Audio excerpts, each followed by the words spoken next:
Bom dia. Agradeço imensamente a oportunidade de falar neste importante congresso. Felicito a organização nas pessoas dos meus queridos amigos, doutores Luiz Cláudio Chaves, presidente da Ordem de Minas Gerais, Dierle Nunes e Leonardo Beraldo. Também cumprimento a todos os presentes na pessoa do grande professor Ronaldo Bretas. Falemos sobre honorários de sucumbência. A notícia que tenho para dar a vocês a respeito dos honorários de sucumbência é excelente. O nosso legislador, ele foi muito feliz em regulamentar a verba honorária no novo CPC.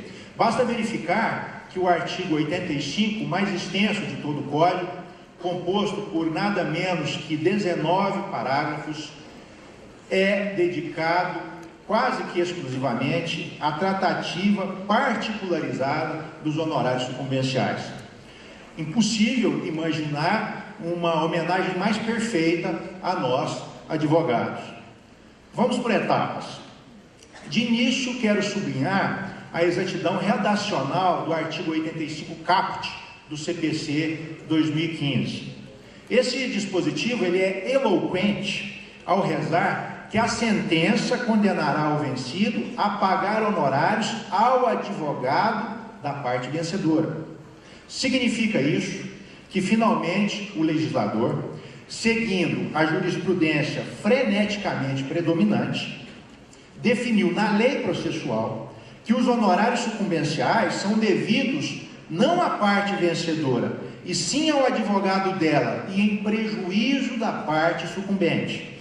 Disso eclode uma perfeita aliança entre artigo 85 caput do novo CPC e o artigo 23 do Estatuto da Advocacia. E o resultado daí oriundo é perfeito, porque a partir de agora estão sepultadas, pelo menos assim se espera, teses jurídicas espargidas aqui e acolá na justiça brasileira, destinadas ou endereçadas a afastar os advogados dos seus preciosos honorários sucumbenciais.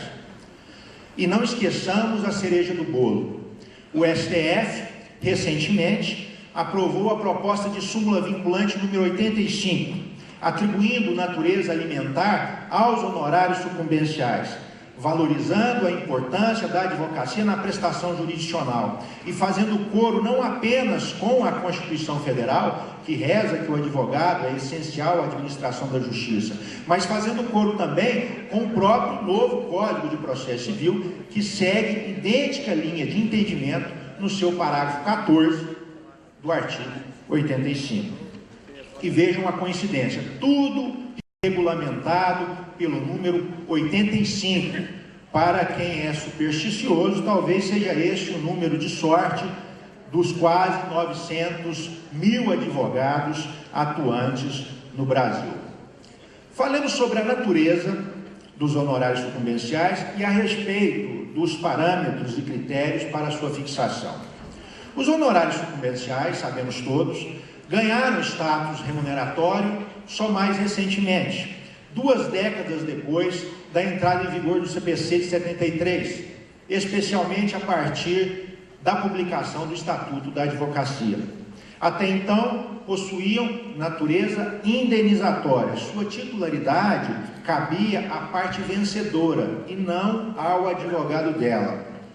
Para ficarmos apenas no CPC 2015, a opção legislativa atual recaiu sobremodo em parâmetros quantitativos a serem observados em todo e qualquer procedimento,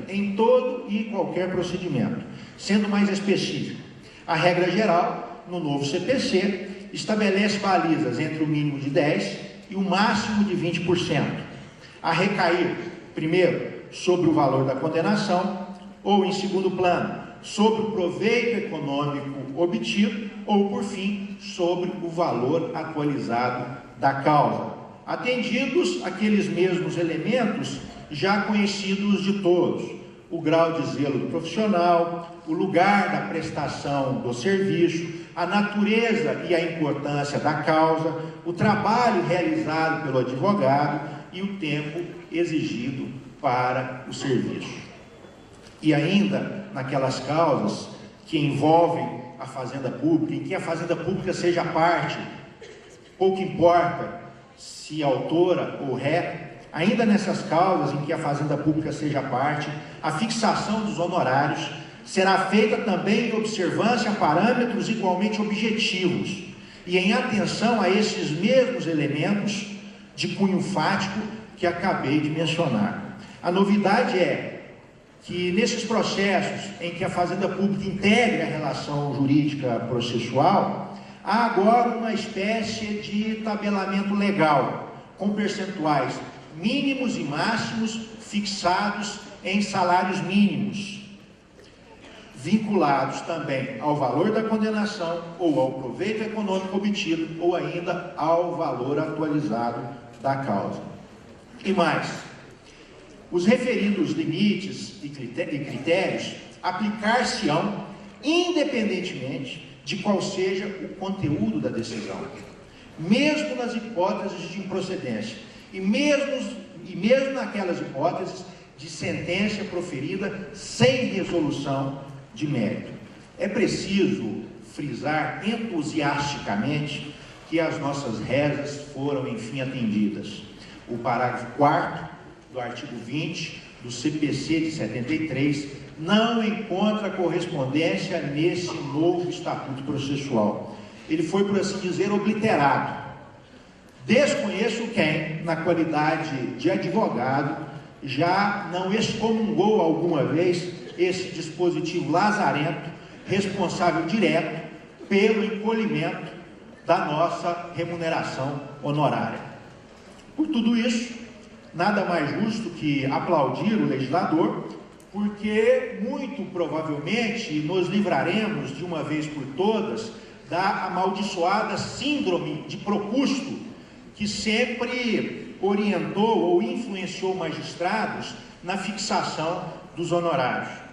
Eu refiro-me aqui ao mito de Teseu, em particular a passagem que retrata as maldades realizadas por Procusto.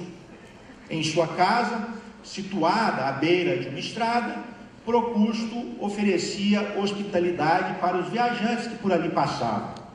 E neste local, o criminoso usava de uma técnica singular com as suas vítimas.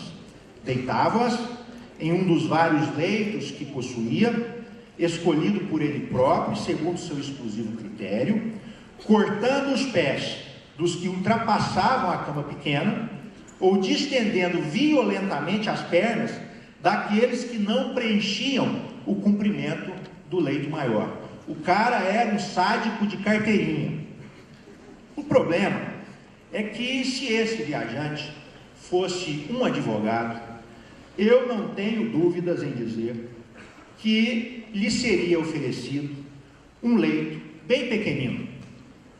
E por certo que o pobre coitado do causídico invariavelmente teria não só os pés, mas também as próprias pernas amputadas por inteiro.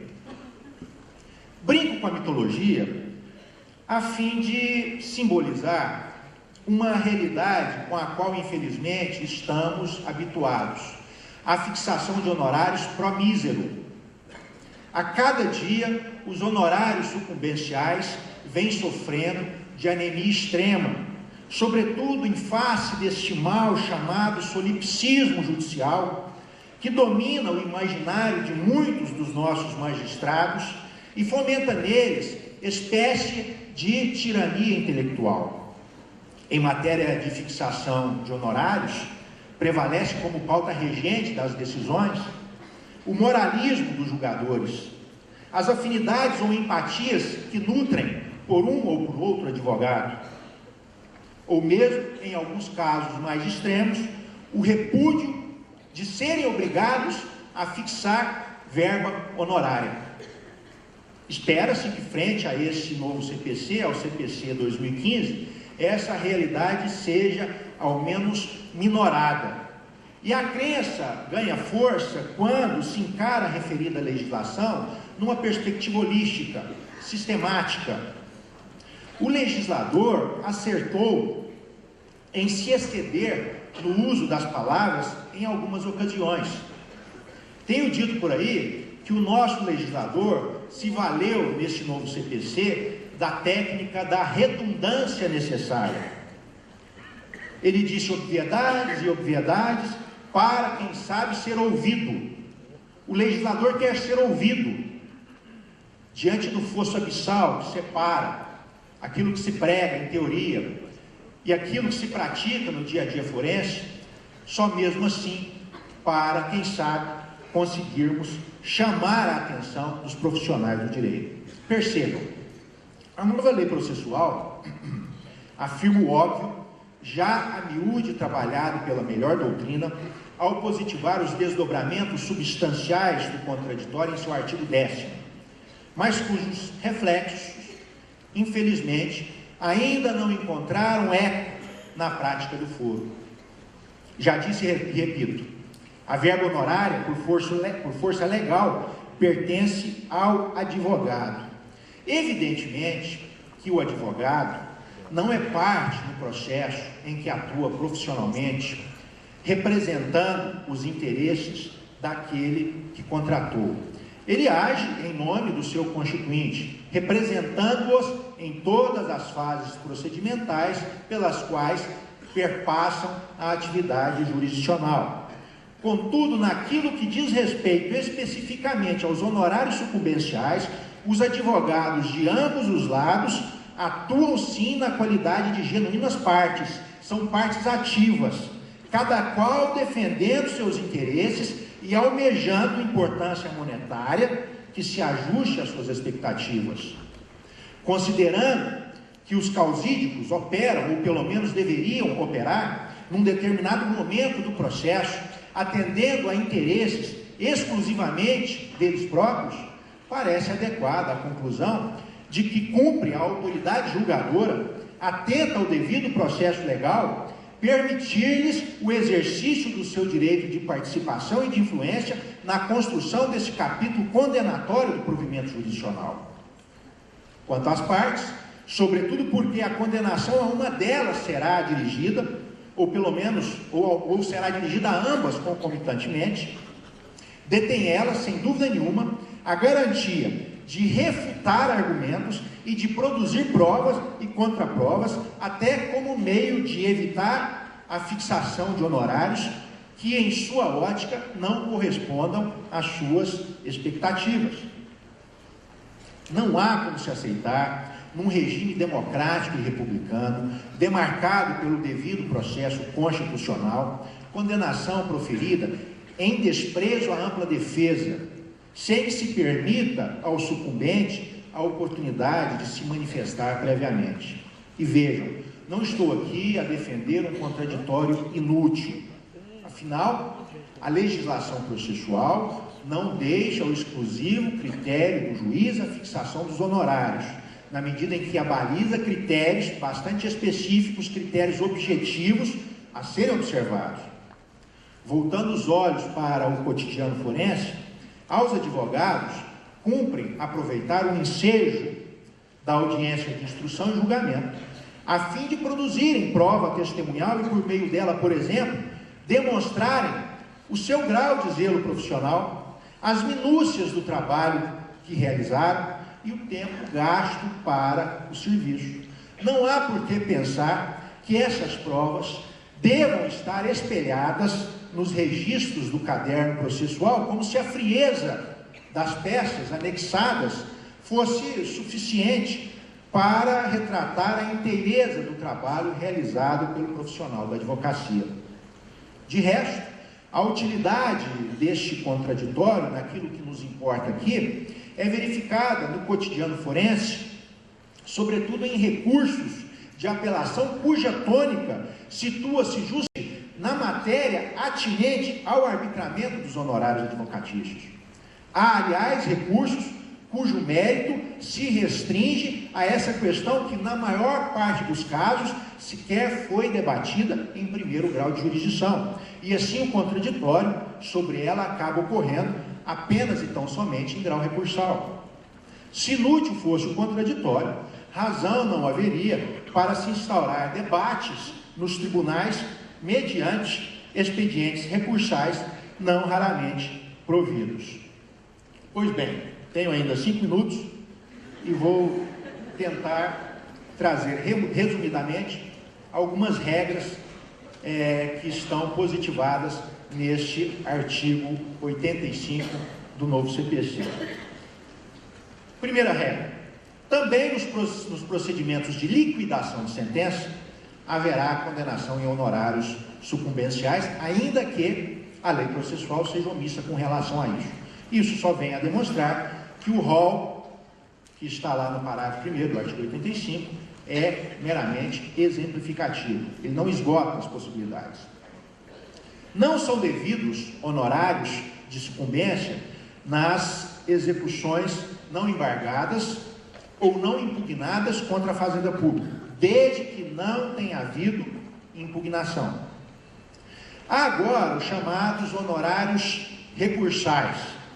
O tribunal, ao julgar o recurso, majorará os honorários fixados anteriormente, levando em conta o trabalho adicional realizado em grau recursal, sendo vedado ao tribunal, no cômputo geral, ultrapassar os respectivos limites estabelecidos na lei processual. Lembrando que há um parâmetro geral, que vai para a maioria das causas entre 10% a 20%, e parâmetros específicos destinados especificamente às causas em que a Fazenda Pública seja parte. Os honorários recursais, eles são devidos apenas ao advogado do litigante vencedor no grau de origem, cuja atuação em grau recursal colabore para a manutenção do julgamento anterior. Trata-se de previsão legal que institui o dever judicial de majorar os honorários já fixados, independentemente de recurso próprio destinado a essa finalidade. Me parece até que se trata de uma espécie de pedido implícito, pedido recursal implícito, a ser considerado em favor do advogado do recorrido. Os honorários recursais têm por escopo a remuneração integral do trabalho desenvolvido pelo advogado, da parte vencedora, no grau de origem. Especificamente, se prestam a remunerar este trabalho adicional que foi desempenhado em função do recurso interposto pela parte ex-adversa. Se porventura o advogado do recorrido não desempenhar sua tarefa, e nem mesmo não desempenhar sua tarefa, por exemplo, não apresentar contrarrazões, não fazer sustentação oral, não apresentar um memorial, neste caso, nenhum adicional lhe será devido. Há um efeito colateral interessante decorrente dos honorários recursais.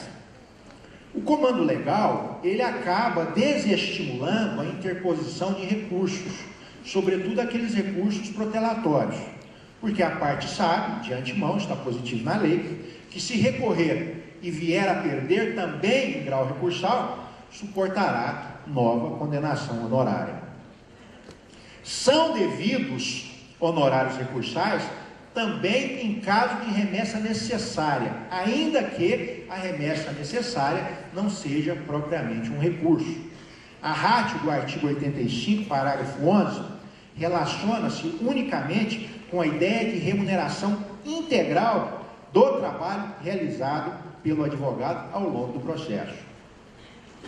Uma interessante medida de economia processual é aquela prevendo que as verbas sucumbenciais arbitradas em embargos à execução, rejeitados ou julgados improcedentes, e também em fase de cumprimento de sentença, serão acrescidas no valor do débito principal para todos os efeitos legais. Bastará ao exequente, então, elaborar um novo código e incluir neste novo código os novos honorários. Elimina-se com isso a necessidade de se dar ensejo a uma nova atividade executiva para se assegurar o cumprimento da nova obrigação em honorários que surgiu. O novo CPC também veda a compensação em caso de sucumbência parcial. Muito já se escreveu com a finalidade de demonstrar a verdadeira teratologia que representa a súmula 306 do STJ, que confunde absurdamente alhos com bugalhos e é responsável por inúmeros prejuízos suportados por advogados Brasil afora. Poderá o advogado requerer que o pagamento dos honorários que lhe cabem seja efetuado em favor da sociedade de advogados da qual faz parte. E mesmo nesse caso, os honorários não vão perder a sua natureza alimentar. E por fim, os advogados públicos também perceberão honorários de sucumbência nos termos da lei. Finalizo aqui então a minha exposição. Deixo a todos vocês o meu abraço fraternal e desejo um excelente congresso. Muito obrigado.